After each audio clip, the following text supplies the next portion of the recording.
Just when South Africans thought life couldn't get more expensive, boom, the government said, let's raise VAT. But in a rare plot twist, the people actually won.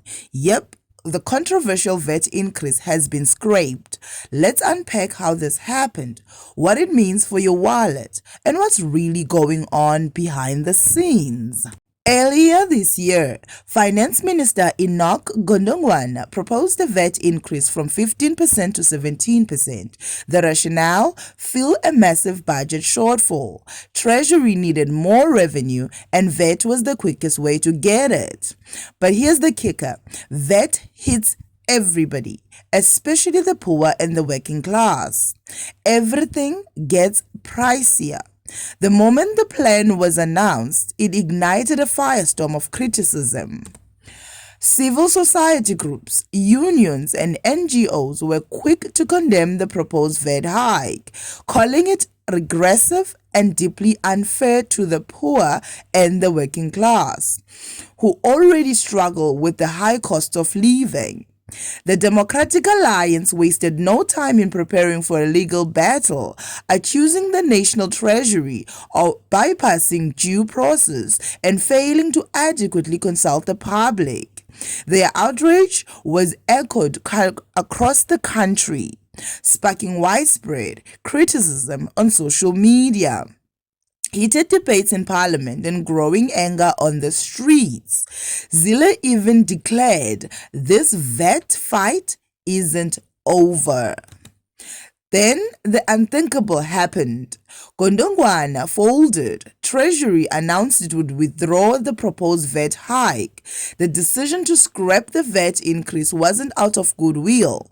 It was the result of mounting pressure from all sides. Politically, the proposal faced fierce opposition within the Government of National Unity, the GNU, with even some ANC alliances expressing concern over its impact on the poor.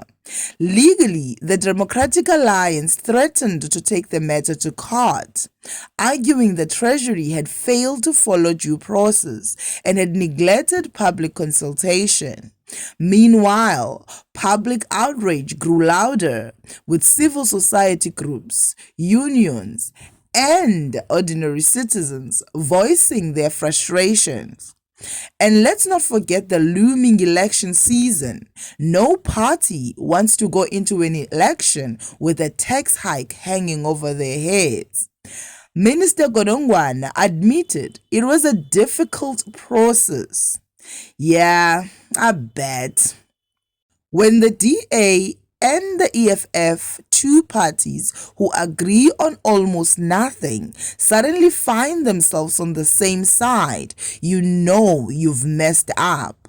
Both parties came out swinging against the proposed VAT hike, slamming it as anti-poor and economically reckless. If ideological opposites like these can unite in outrage, it's a clear sign that the policy was deeply flawed and politically radioactive. The Array Alliance amplified public anger and added even more pressure on Treasury and backtracked before the damage became irreversible. The withdrawal isn't without consequences. Without the VAT increase, the government now faces a serious budget shortfall. So, what's the plan now? Well, with the VAT hike scraped, Treasury is staring down a serious revenue gap, and it looks like spending cuts are on the cards. In plain South African terms, no more blue lights for bloated convoys and a whole lot less champagne at those government functions. But it's not just the flashy stuff at risk. Social services already stretched thin might be first on the chopping block, potentially impacting healthcare, education, and welfare programs. Some analysts are even warning of austerity style budgeting, which could tighten the belt around sectors that ordinarily South Africans depend on most. So while we dodge the VAT bullet, another storm may be brewing. On the legal side, some experts say Treasury may have violated the law by trying to sneak this in without full public participation. The DA claimed victory, saying this was proof that activism, legal action, and public pressure still works. The EFF are also throwing their victory parade. Meanwhile, the ANC is trying to spin it as a listening government. But let's be honest, this wasn't a voluntary change of heart. This was a forced U-turn on a political highway with headlights blinding from every direction. So, what does this mean for you? VAT remains at 15% for now.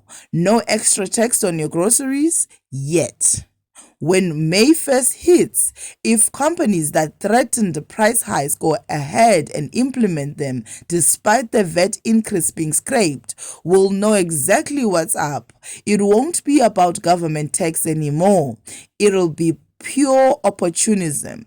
South Africans are watching closely, and if businesses try to sneak in those increases under the radar, there's going to be serious pushback.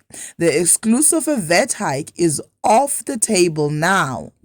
And any sudden jump in prices will be seen for what it really is: exploitation dressed up as economics. But don't get too comfortable. Government spending cuts could still hit essential services hard. And experts warn this fight isn't over. Treasury could try again in the future. South Africans may have stopped the VAT hike for now, but the economic storm is far from over.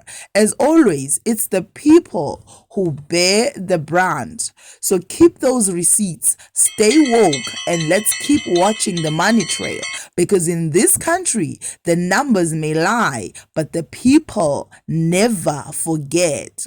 Subscribe for more deep dives from this channel, where we break down the economy, the drama, and the politics, one spicy story at a time.